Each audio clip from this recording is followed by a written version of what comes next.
What up, everyone? This is Mr. Lord, Dr. Professor, Dark Joker, here with another edition of Traditional Fans with Opinions, where I'll give my reviews for whoever I watched, read, or played today.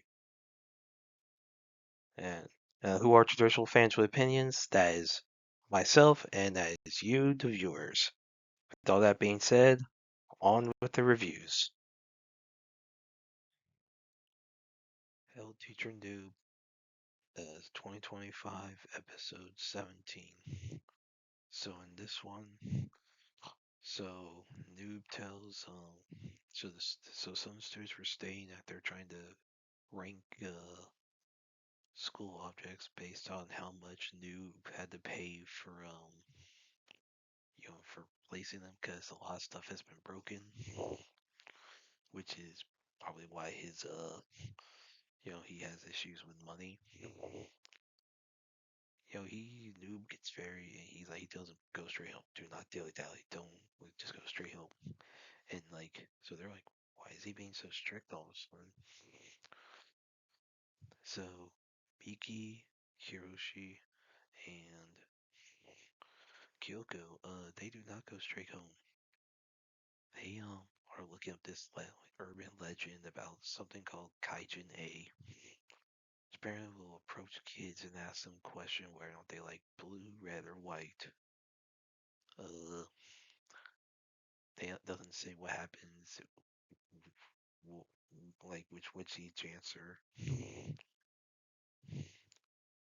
And then they get approached by some guy in a mask with burn scars, asking them what their favorite, whether they like blue, red, or white.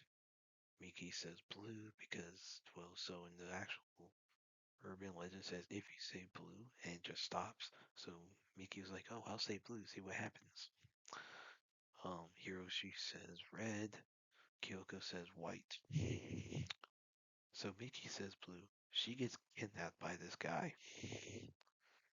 And so Kyoko and Hiroshi find Noob, explain what happened. Noob tells Ritsuko to keep them in the room and to not let him. He says he'll find Miki. So all the teachers are aware what Kaijin, and so all the teachers will not answer what Kaijin A is. And then Ritsuko with Mickey Mina says, "Fire we gotta explain." So she explains that years ago, Kaijin A was someone who was like trying to abduct kids and disappeared. And Bezos agreed upon if Kaijin A appeared again, they would keep it from the students because with the first set of kidnappings, kids who were afraid to go to school. And so they said if they hear reports of it, they'll just, you know, keep it from them, but tell them to go, kids go straight home. Like, just go straight home. And then, yeah, so basically, and Noob finds Kaijin and Miki, so Kaijin's about to drop Miki into the water to drown because she said blue. Noob saves Miki, and Miki's taken to the hospital. So Kyoko looks up a story of some theories that Kaijin was owned a barber shop that was burned down by kids during a prank, and that he got burned, and that he just seeks vengeance against children. Now, they don't know why Kaijin disappeared and came back. Oh, yeah, so then and there's a whole deal. So Noob can't sense. So he doesn't think it's a yokai. Kaijin is a yokai. He doesn't know if it's human. Like it's a whole mystery what Kaijin is. So Kaijin goes to school, tries to abduct Kyoko. Hiroshi and Ritsuko chase it. Hiroshi chases it, and then Noob arrives. And so basically, so A tries to drain Kyoko's blood because she said white. And in case of Hiroshi, since he said red, um, A wants to drench him in blood. And so, yeah, so New fights out. He tries to use his demon hand to take his spirit out. That doesn't work. The fire starts and A's body burns, falls out the window, possibly dead. Ritsuke, like, but he gets a fire hydrant, puts out the fire. Now she gets covered in powder. So, like, Kyoko, Hiroshi, and Miki, they ask Noob what A was. Noob says he doesn't know. He says when hatred truly takes over someone, it could make someone something beyond human. And during his little dialogue about it, A gets out the body bag and escapes to wherever the vehicle he's in, and he disappears for another town. So like it's still a mystery what A is. And so A is still out there, potentially to be, I guess, a future antagonist. Oh crap. Yeah, this was like one of the more legit, like, horrific types of villains. Because you have some that are just petty, some that are like tragic. I mean, yeah, A may have had a bad, sad backstory, but the guy's just freaking evil. Like, yeah, prank, but that's an excuse to kill kids. Like personally, like Noob should have been. Personally, Noob should have been packing some heat.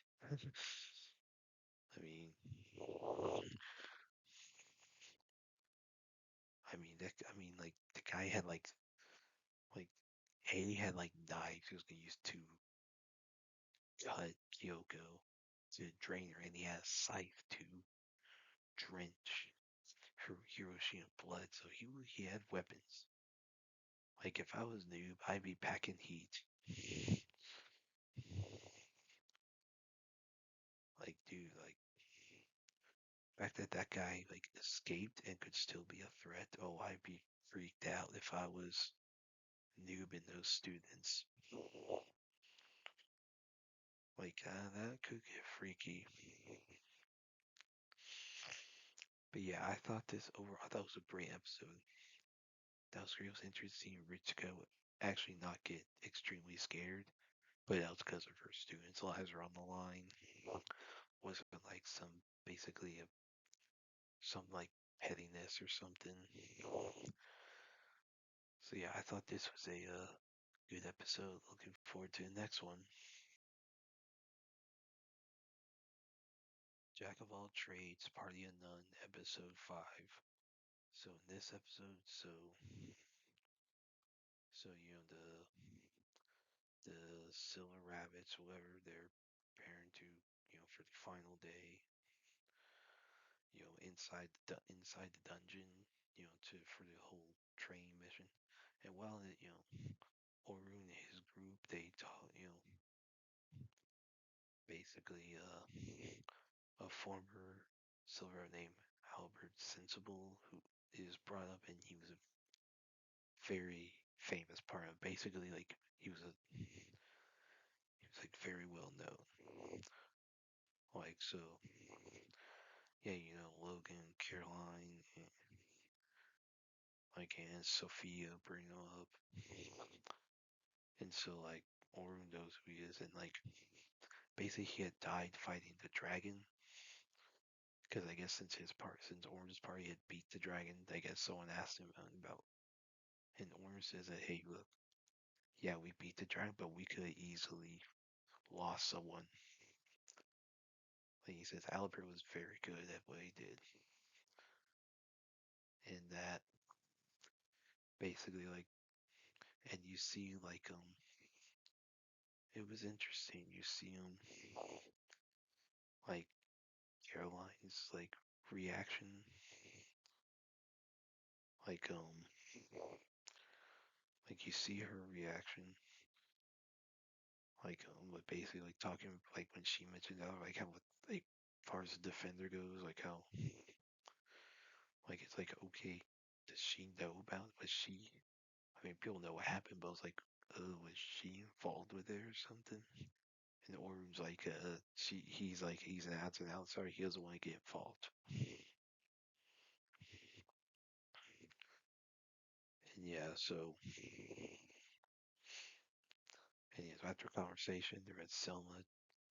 Um, mentions Orange that she heard Orange talk about Albert, and she says that basically it's been hard for the group that they haven't found someone to like replace Albert as like the big reliable guy that everyone can rely on. And she says she wants Orun. She hints that she wants Orun to basically fulfill that role. And yeah, which Orun suspected was probably what Selma's wanting, but he doesn't want to do it, at least for now. So the hero's party reaches the guild and asks for all the adventurers to be forced teleported out. So Orun's group reaches 440, and they're confused that there's no monsters. So Orun has some. He's concerned something's wrong, like the monsters are afraid of something. Now, the guildmaster's concerned of doing a forced teleport until like Luna explains what happened with the dragon. So Orun, they're in the whole dungeon crawl, whatever. He teaches Sophia, Caroline, Logan about trap spells, how to use multiple spells at once, to help survive some of the more dangerous floors. So the guild master and the other sorcerers they prefer cast a forced teleport spell, and they tell all of the heroes party that it's their fault, and basically the heroes party should take responsibility and defeat the dragon. So then, Sophia asks Orun to be her personal teacher, but Orun's concerned with Selma would say. So he says, well, because he says, maybe, he recommends that, to both all three of them that, that they should get some of their seniors within the guild to teach them, to help so, definitely be better adventurers. And then, yeah, so but when Sway asks for Orton to be your teacher, Orton says if Selma says it's alright, then he doesn't mind. And so, the heroes party heads towards back dungeon so they could kill the dragon since the guild master asked them to do that. And Luna had a request that, the orange group gets teleported out first, since she says they will need Orun's help to defeat the dragon. Now Orun and the other veterans they defeat the floor 50 boss. Everyone else, all the recruits are watching and they're amazed by how well they all fight. And before they all can head back and celebrate, the black dragon appears above them.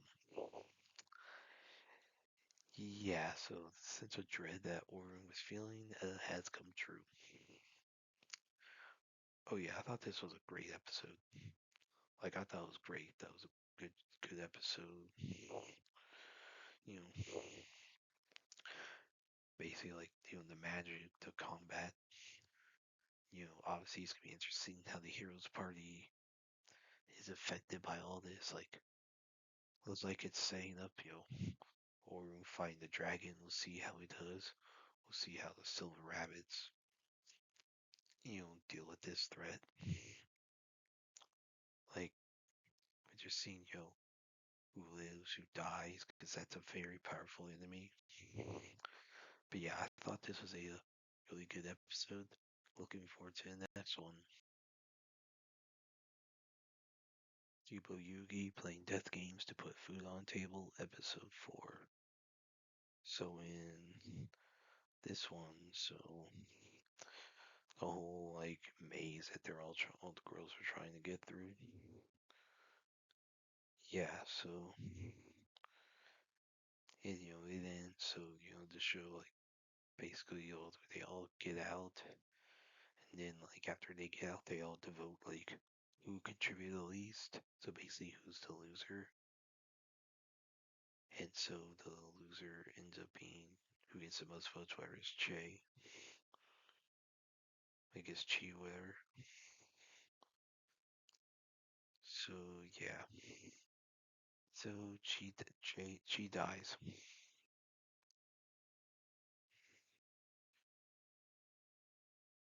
Yeah. So yeah, she dies. So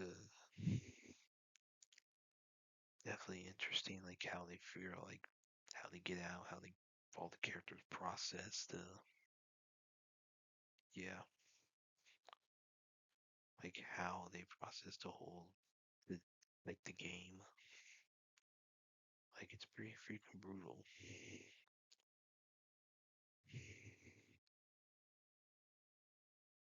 And so it's real that Yuki have figured out how to beat the games by thinking like what's entertainment, what will be entertaining to the audience that's watching it.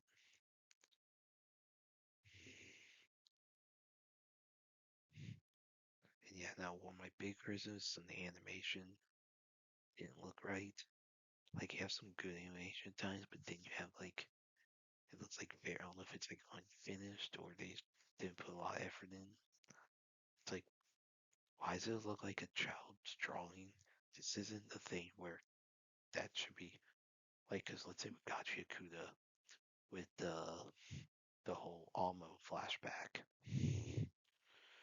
You know that was made to look like a flashback was made to look like especially like well the portion where you had a Mister his ritual with Almo. Like that was made to look like a child's drawing because it was supposed to be like almost perspective because she was a kid. So all she had was a little kid's perspective. So that was an artistic choice there. The animation they did here that looked like kids drawings just looked like lazy writing, like lazy art, like lazy animation. That's my big that's like that's my big criticism. But other than like so overall, I thought this was a decent episode. That was interesting. Seeing like Michiru like how her trying to process how um she's not the best at playing it. But yeah, so this could be like and you have it's interesting like the agents are crying about she like I'm interested in why. I was like, wait, why do they care? Like that's gonna be interesting. Like, okay, what happened?